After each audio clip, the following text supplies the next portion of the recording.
Hi, friends. Welcome to Less Chatter, More Matter, a podcast about why communication matters, how to make your communication hit the mark, and a few tips and tricks I've learned from starting and scaling my business.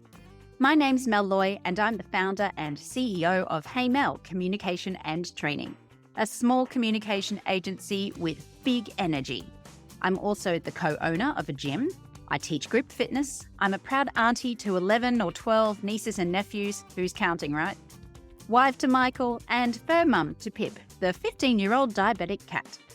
In this podcast, I'm going to share everything I've learned from more than 20 years in the communication sector, what I've learned from leading teams, and the trials and tribulations of starting and growing a business. My mission is to help more people communicate more effectively, because when we communicate well, we build better relationships, which makes everyone happier. So sit back and enjoy the ride. I promise these will always be short, sweet, insightful, and if you've got any questions you'd like me to answer on the podcast, hit me up. All right, let's get into today's topic. Welcome back. And before we kick off, I just wanted to say a huge thank you to those who tuned into the first episode of the podcast and shared your feedback. It was great to get your questions and hear what you thought about it. Please keep sending it through. I love feedback. It's how I keep learning, and I won't cry about it, I promise. So please send it on through. Also, if you're enjoying the podcast so far, I'd love for you to do something really simple for me. Hit the subscribe button. It costs absolutely nothing but a few taps of your fingers, and that will help us share the learning even further. So in today's episode, we're sticking with a bit of a foundations theme, or Comms 101, and I'm going to share the 3 outcomes every comms plan should have. Let's start with the comms plan itself, and we will unpack this more in future episodes. But when you're creating a comms strategy and a comms plan, it's really critical to start with the end in mind. You need to know what it is you're trying to achieve before you can develop the strategy and the relevant tactics. Otherwise, it's just a bunch of tactics with no purpose, and the chances of you actually achieving what you want to achieve are much more limited. Knowing what you're trying to achieve starts with getting a brief from your client, whether that's a client of your business or within the business in which you operate. So, for example, I used to work in a corporate affairs team where my client was a finance team and the CEO and a few other teams. So they were my internal clients. Here's some of the questions that I like to ask of the sponsor or the key client. And before we get into that, remember that secondhand briefs never work. You want to go to the source, the person who's paying the bills, and find out from them what they see success as. If you go to, let's say, the HR person or the manager who's been thrown the work, you'll get their desired outcomes or the outcomes that they've interpreted from the brief that they've received from higher up, not necessarily the business's desired outcomes. So if you are taking a brief and you're in that position where there's somebody else, sort of a middleman, so to speak, definitely request that you talk to the person who is the sponsor and just say, look, ethically, I need to understand what they want to achieve for the business. So that's why I need to talk to them about their desired outcomes and then work with you to fill out the brief. So these are the questions. Are you ready? Grab a pen and paper and write these down or record these somehow. Question number 1. What is the problem you're trying to solve? So again, what is the problem you're trying to solve? So this is about the project or the issue itself. And we want to know this because we need to then think about where comms will fit in. And if we get a sense that they think comms will be the silver bullet to their problems, then we probably need to manage some expectations. But it also gives us a really good idea of what the intended outcome is going to be. Question number 2. Why is this a problem for you right now?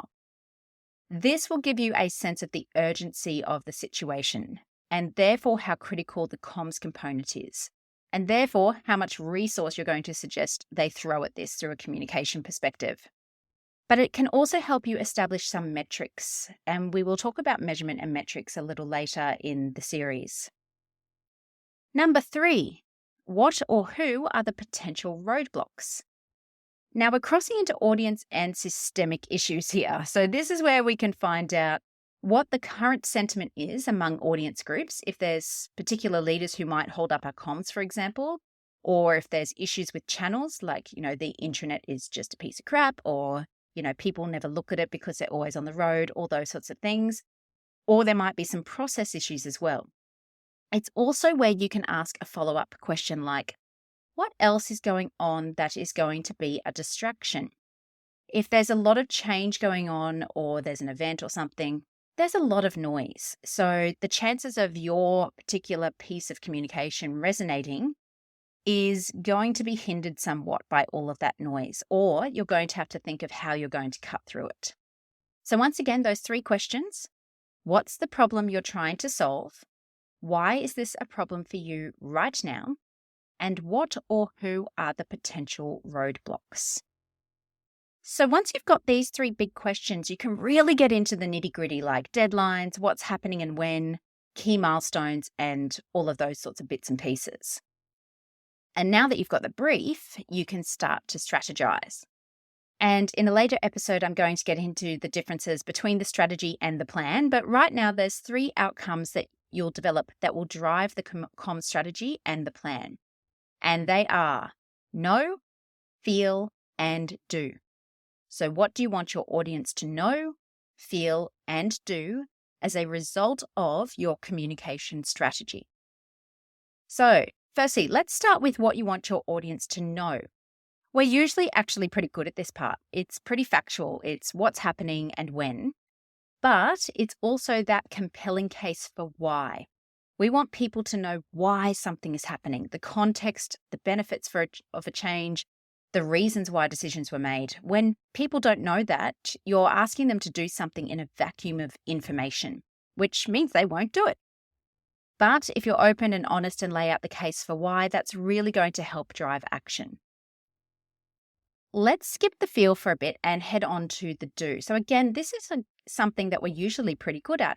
It's about the actions you need people to take as a result of your communication. So this could be something like, hey, we need to change this process to doing this, or we're going to be changing the way we work, or we're going to be changing a product that we offer a customer. That is all change. And that is something that requires an action of people. So again, it's just being really clear on what is the do outcome that you want people to take as a result of your communication.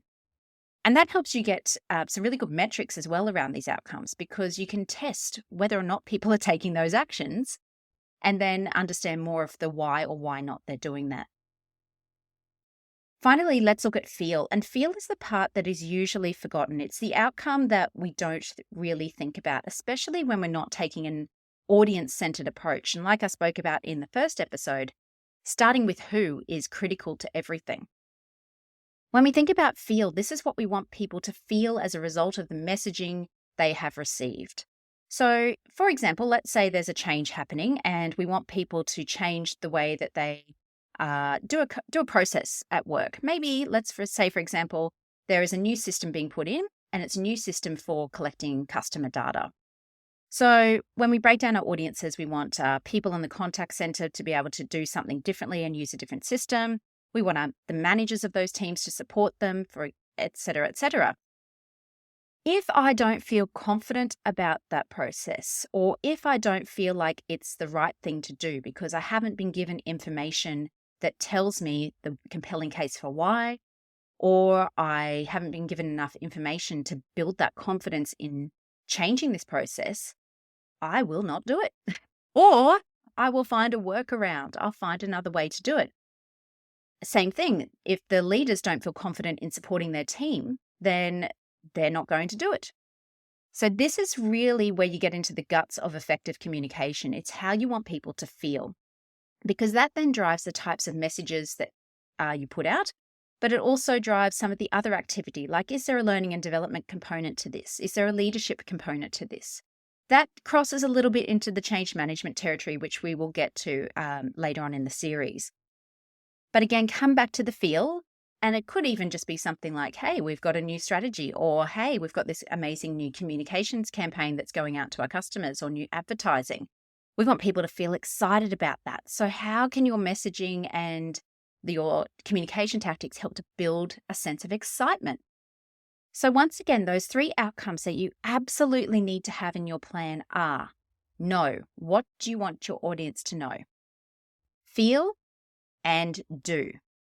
And you should be able to get that from getting a really good brief right up front. And again, the questions you want to ask the sponsor in that briefing session are: what's the problem you're going to solve or trying to solve?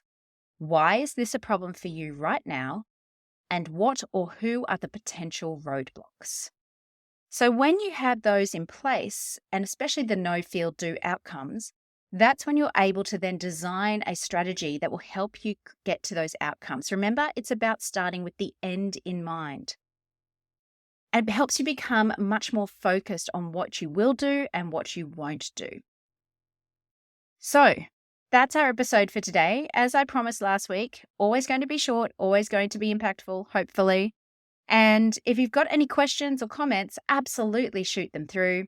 Once again, please hit the subscribe button. It would mean the world to me, and I'm sure that it would help us share this learning even further. In the meantime, thanks for joining in and keep doing amazing things.